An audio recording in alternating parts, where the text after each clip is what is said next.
अच्छा, so they must be from Philippines.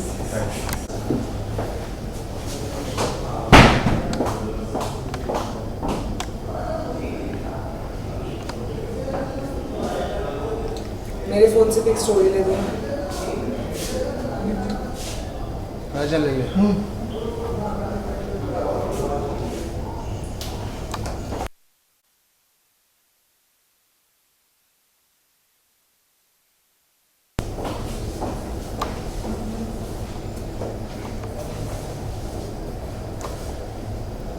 से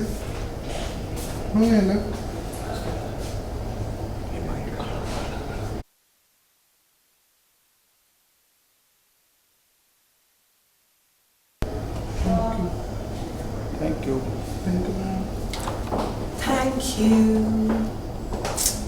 चलो। So firstly, so good to see you. So firstly, so good to see you. आप big boss की first elected contestant है, आपको क्या कुछ लोगों से अभी तक रिस्पांस मिला और क्या कुछ जर्नी के बारे में बताना चाहूँगा? मुझे एक्चुअली ऑनेस्टली लोगों से बहुत अच्छे रिस्पांस मिले हैं। मैं तहे दिल से उनको सबका शुक्रिया अदा करना चाहती हूँ। मैं मेरे फैंस को दिल से थैंक यू कहना चाहती हूँ आपके इतने सपोर्ट, प्यार और वोट्स के लिए। ऑनेस्टली जितने भी कमेंट्स आ रहे हैं वो बहुत ही पॉजिटिव है। I am really enjoying that और मुझे उससे वो कमेंट्स से इंसाइट्स भी मिल रहे हैं कि शायद मैं ये बेहतर कर सकती थी घर में, या ये चीज़ मैंने बहुत अच्छा किया घर में। और दूसरा जो चीज़ मैंने कल रात को नोटिस किया, कल का प्रोमो देख के बहुत सारे फैंस ने लिखा मुझे कि Srijita De was right about Gauri and वो पहले से ही वो देख चुकी थी, like she already foreseen that this gonna come. फिर भी मैं वापस से कहना चाहती हूँ कि बाय स्टैंडर्ड मैंने ये मीन नहीं किया था कि वो कहाँ से आती है या कहाँ से बिलोंग करती है। मैंने सिर्फ उनके जेस्चर को स्टैंडर्डलेस कहा था, और जो कि आप लोगों को अभी समझ में आ चुका है। और आप लोगों ने इसीलिए कहा कि Srijita we are really sorry, हम लोगों को श्रीजिता को सॉरी बोलना चाहिए। जो मैंने ट्विटर में बहुत सारे ट्वीट्स देखे, एक्चुअली आपके ये सारे कमेंट्स ने मेरे दिल को छू दिया, क्योंकि मुझे एक गिल्ट फीलिंग हो रहा था कि मैं आप सबसे सॉरी कहूँ, और इसलिए मुझे गिल्टी लग रहा था कि मैंने वो मीन ही नहीं किया। जिस तरीके से मैं प्रोजेक्टेड हुई बाहर, या जिस तरीके से आप लोगों को लगा कि मैं क्लासिस्ट हूँ या एरोगेंट हूँ, मैंने वो बिल्कुल मीन नहीं किया। और फाइनली आप सबको वो चीज़ समझ में आ रहा है धीरे धीरे। And all this beautiful comments जो ट्विटर में आया है, I really value that. Thank you for understanding me.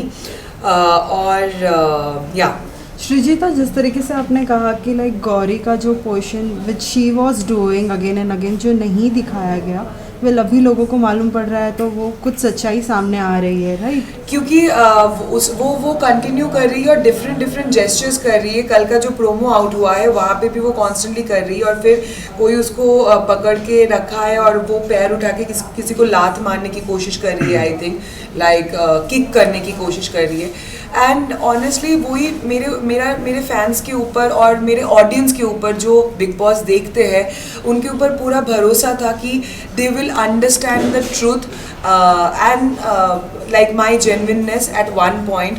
और इसीलिए मैं बार बार हर इंटरव्यू में शायद वो क्लियर आउट करने की कोशिश कर रही थी कि जो एक इमेज या एक इमेज जो बाहर पोर्ट्रे हुआ है कि she is very arrogant and this that, वो मैं बिल्कुल नहीं हूँ। और वही चीज़ मैं क्लियर आउट करने की कोशिश कर रही थी, और देखिए ऑटोमेटिकली वो क्लियर हो गया और सबको समझ में आया है। Thank you. हर साल बिग बॉस में लव एंगल तो ट्रेंड रहता ही है, तो इस साल भी शालीन, टीना, गौतम, सौंदर्य, इन लोगों का भी एक लव एंगल देखने को मिल रहा है। ये कितना फेक है, कितना रियल है, उसके बारे में कुछ बताइए। ये एब्सोल्युटली फेक है, क्योंकि हमारे ऑडियंस बहुत स्मार्ट है और उनको भी दिख रहा है कि ये एब्सोल्युटली फेक है। क्योंकि कंटेस्टेंट्स के मन में ये एक बहुत स्ट्रॉन्ग फीलिंग हो गया कि अगर वो लव एंगल प्ले करेंगे या ऐसा कुछ, तो वो आगे तक जा सकते हैं, वो कंटेंट क्रिएट कर सकते हैं। So it is absolutely fake except Ankit and Priyanka what I feel, क्योंकि मैंने उनके साथ बहुत टाइम स्पेंड किया है घर में, और उन्होंने शो भी साथ में पहले किया है. They are really fond of each other. बाकी तो मुझे सब फेक लग रहा है और गेम लग रहा है. जिस तरीके से आपने कहा कि सभी एपिसोड्स अभी आप देख रही है, क्या लगता है टीना का अगला शिकार कौन है? टीना का अगला शिकार सुम्बुल है. वो तो आप लोगों को सब दिख ही चुका है, इसीलिए उसने उसको नॉमिनेट भी किया है. और बाकी बाकी घर वाले काफ़ी स्मार्ट है. वो जो स्ट्यूपिड गेम्स खेल रही है सभी को धीरे धीरे समझ में आ रहा है. बाहर के लोगों को अगर समझ में आ रहा है तो घर में जो उनके साथ रह रहे हैं उनको तो समझ आएगा ही. और मुझे नहीं लगता कि ज़्यादा टाइम तक वो शिकार बना सकती है. मतलब ये उसका जारी रहेगा. आपके हिसाब से सबसे अच्छा गेम अभी तक कौन खेल रहा है? Abdu. At the end you want to say something for the audience? मैं यही कहना चाहती हूँ वापस से कि मेरी जर्नी बहुत ही खूबसूरत रही है. शायद बहुत छोटी है, but I really enjoyed every moment that I spent inside the house. और आप लोगों का प्यार जो मुझे मिला, I am very thankful for that. And keep loving and keep supporting me. Thank you. Thank you. Thank you.